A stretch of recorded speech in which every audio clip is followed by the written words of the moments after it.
বিসমিল্লাহির রহমানির রহিম। আজকের এই বিশেষ আইন শৃঙ্খলা সভার সম্মানিত সভাপতি, মঞ্চ উপবিষ্ট সম্মানিত প্রধান অতিথি, বিশেষ অতিথিবৃন্দ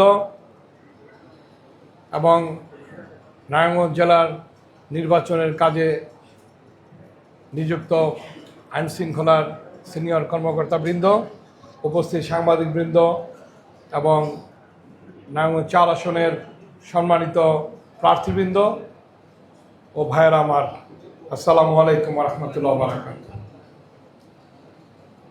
ইশতেহারের ব্যাপারে আজকের যে সভা বা যা বক্তব্য, সেখানে মূল যে সমস্যাগুলো নারায়ণগঞ্জের, সেগুলা অলরেডি অনেক প্রার্থী বলেছেন। কিছু কমন সমস্যা সেগুলো আমার মধ্যেও আছে। আমি নারায়ণগঞ্জ 4 আসনের জনগণের প্রার্থী, আমি স্বতন্ত্র প্রার্থী। আমার প্রতীক হরিণ।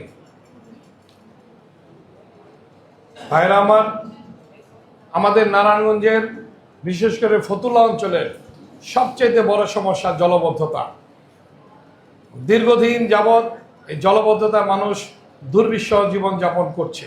বিশেষ করে বছরে 3 থেকে 4 মাস তারা অনেক পরিশ্রম, অনেক কষ্ট করে। আমি বিভিন্নভাবে এই নৌকা দিয়ে, ব্যান গাড়ি দিয়ে, পাম্প দিয়ে, পাইপ দিয়ে সহায়তা করার চেষ্টা করেছি, বাট এটা কোনো সমস্যার সমাধান নয়। স্থায়ী সমাধান দরকার, যার জন্য আমি যদি এমপি নির্বাচিত হই আপনাদের সবার সহযোগিতায়, তাহলে এইটাকে আমি সবচেয়ে বেশি প্রাধান্য দিব। মাদক, চাঁদাবাজ, সন্ত্রাস, ভূমিদস্যুতা, কিশোর গ্যাং সম্পর্কে সবাই একমত।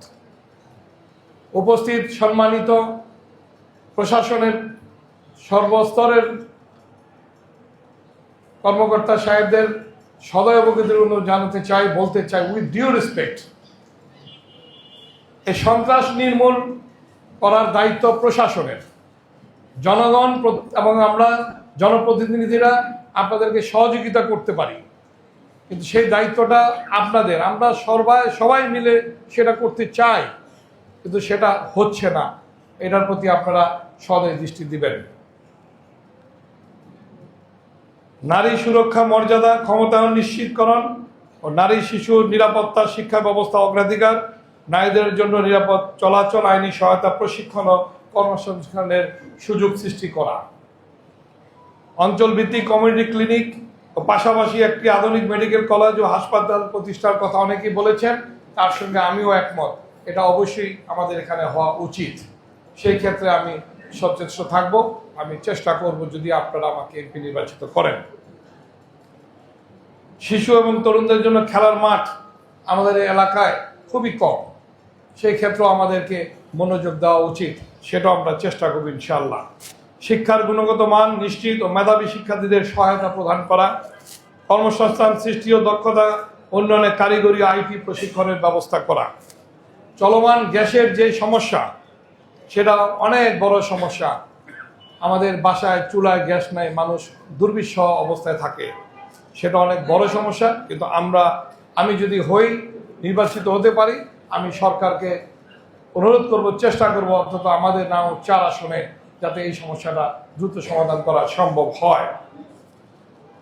বয়স্ক, অসহায়, দরিদ্র জনগোষ্ঠীর কল্যাণ, স্বাস্থ্য সহায়তা, সামাজিক সাহায্যের ব্যবস্থা করা। যে কোনো কর্মকাণ্ডের জন্য বরাদ্দকৃত অর্থের পরিমাণ, ব্যয় এবং এটার খরচের হিসাব স্বচ্ছভাবে জনগণের সামনে প্রকাশ করব ইনশাআল্লাহ।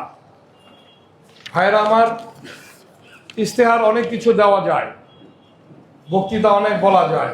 দীর্ঘদিন গত 17 বছর আমরা অনেক বক্তৃতা শুনেছি, কিন্তু তার বাস্তব সমাধান হয় নাই। আমি বলতে চাই অত্যন্ত গুরুত্ব সহকারে, যারা মঞ্চ উপবিষ্ট আছেন তাদের উদ্দেশ্যে, উইথ ডিউ রেসপেক্ট, গত 17 বছর মানুষ ভোট দিতে পারে নাই। যার ভোট সে দিবে, সে আশায় সবাই বুক বেঁধে আছে। আমাদেরকে, জনগণকে ভোট দেওয়ার সুযোগ আপনারা করে দেন। উৎসবমুখর পরিবেশে নির্বাচন হবে, যে যে জনগণ যাকে ভোট দেবে সেই পাশ করবে, সেটা আমরা সবাই মেনে নিব। কিন্তু যদি সেই পরিবেশ সৃষ্টি না হয়, তাহলে আর কোনোদিন বাংলাদেশে সুষ্ঠু নির্বাচন হবে বলে আমি বিশ্বাস করি না। দুজন সম্মানিত সাবেক সংসদ সদস্য গুরুত্ব সহকারে বলে গেছেন যে বর্তমানে কি হচ্ছে, এবং আমি মনে করি প্রশাসনের কর্মকর্তা, সিনিয়র কর্মকর্তা, রিটার্নিং অফিসার সাহেব সহ যারা মঞ্চে বসে আছেন, তাদেরকে মৌখিকভাবে বিভিন্নভাবে তাদেরকে বলা হয়েছে, এবং তাদের আপনাদের কাছে গোয়েন্দা সংস্থা আছে, আপনারা জানেন কি হচ্ছে। আপনাদের কাছে অনুরোধ করে বলতে চাই যে একটা সুন্দর নির্বাচন করে দেন। নারায়ণগঞ্জের কাছে আপনারা ইতিহাস হয়ে থাকেন, যেটা 91-এ প্রেসিডেন্ট শাহাবুদ্দিন সাহেব হয়েছিলেন। একজন সম্মানিত সাবেক সংসদ সদস্য তার বক্তৃতায় বলে গেছেন যে প্রয়োজনে আমাদেরকে ডাকেন, আমরা আপনাদের সাথে বসতে চাই, কথা বলতে চাই, আমাদেরকে সহযোগিতা করেন, আমাদেরকে জনগণকে ভোট দেওয়ার ব্যবস্থা করে দেন। জনগণ যে রায় দিবে আমরা সে রায় মেনে নিব।